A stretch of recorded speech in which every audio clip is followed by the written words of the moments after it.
1231003. Saya dari Prodi Pendidikan Fisika.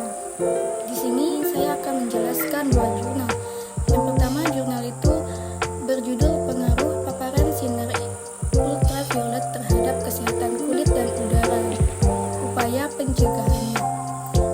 Jurnal kedua yaitu Efek Rumah Kaca. Silakan simak video ini.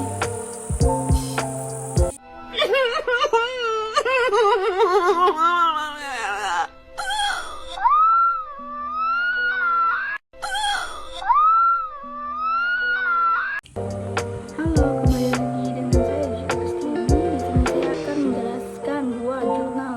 Nah, untuk yang jurnal pertama saya akan menjelaskan ya. Untuk jurnal pertama yang berjudul Pengaruh Paparan Sinar Ultraviolet Terhadap Kesehatan Kulit dan Upaya Pencegahannya. Nah, yaitu ada tiga. Yang pertama, sifat fisik sinar ultraviolet UV. Yang kedua, interaksi sinar UV dengan kulit. Yang ketiga, mekanisme kerja sunscreen dalam revertif efisika.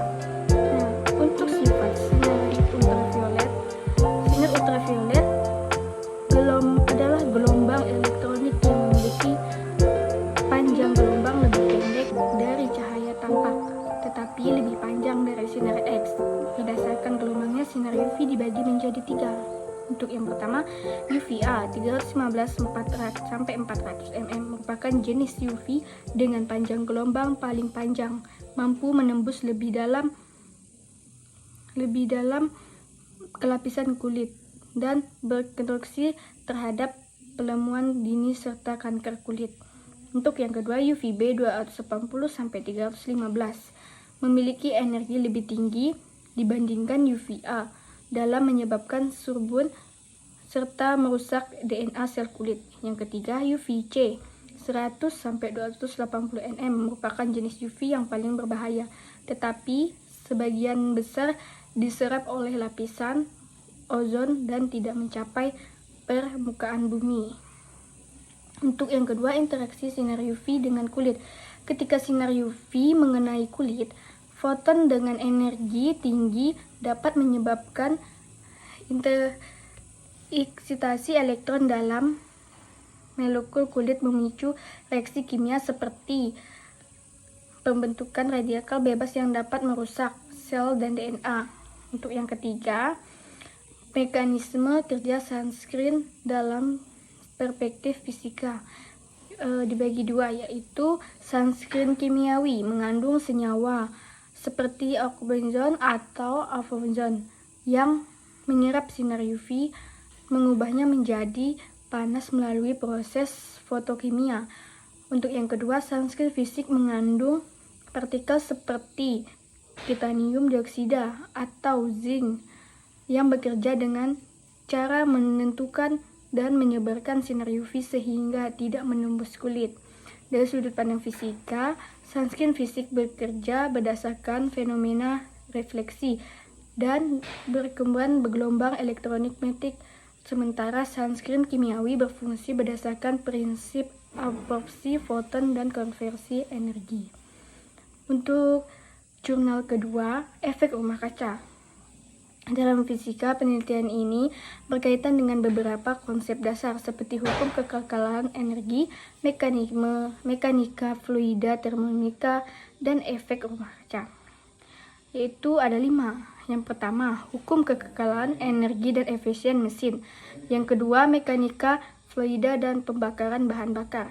Yang ketiga, termodinamika dan efisiensi pembakaran. Untuk yang keempat, efek rumah kaca dan pemanasan global. Yang kelima, difusi dan penyebaran polutan. Untuk yang pertama, saya akan jelaskan hukum kekekalan energi dan efisien mesin. Prinsip dasar transportasi adalah konversi energi dari bahan bakar menjadi energi kinetik. Untuk menggerakkan kendaraan, hukum kekekalan energi menyatakan bahwa energi tidak dapat diciptakan atau dimusnahkan, tetapi hanya dapat diubah dibentuknya dalam mesin kendaraan bermotor. Energi kimia dalam bahan bakar diubah menjadi energi bahan melalui proses pembakaran, kemudian sebagian diubah menjadi energi mekanik untuk menggerakkan kendaraan. Untuk yang kedua, mekanika fluida, dan pembakaran bahan bakar. Gas buang yang dihasilkan oleh kendaraan bermotor merupakan hasil dari proses pembakaran dalam mesin yang bekerja berdasarkan prinsip mekanika fluida. Pembakaran di dalam silinder mesin mengubah prinsip mekanika fluida. Nah, untuk yang ketiga, termodinamika dan efisiensi pembakaran. Dalam termodinamika, efisiensi pembakaran bahan bakar dipengaruhi oleh suhu dan tekanan di dalam ruang bakar. Untuk yang keempat, efek rumah kaca dan pemanasan global.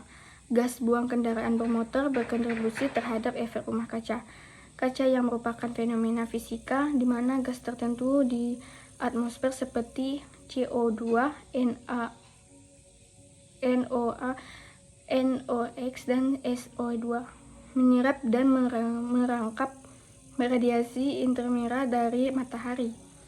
Untuk yang kelima, difusi dan penyebaran foton. Gas hasil pembakaran kendaraan tidak langsung mengendap di satu tempat, melainkan menyebar ke atmosfer melalui proses difusi dan adveksi. Difusi adalah proses penyebaran partikel dari kontraksi tinggi terendah akibat penggerakan molekul secara acak, sedangkan adveksi terjadi ketika polutan terbawa oleh angin atau arus udara. Sekian dari saya, 2 jurnal itu saya penjelaskannya. Terima kasih.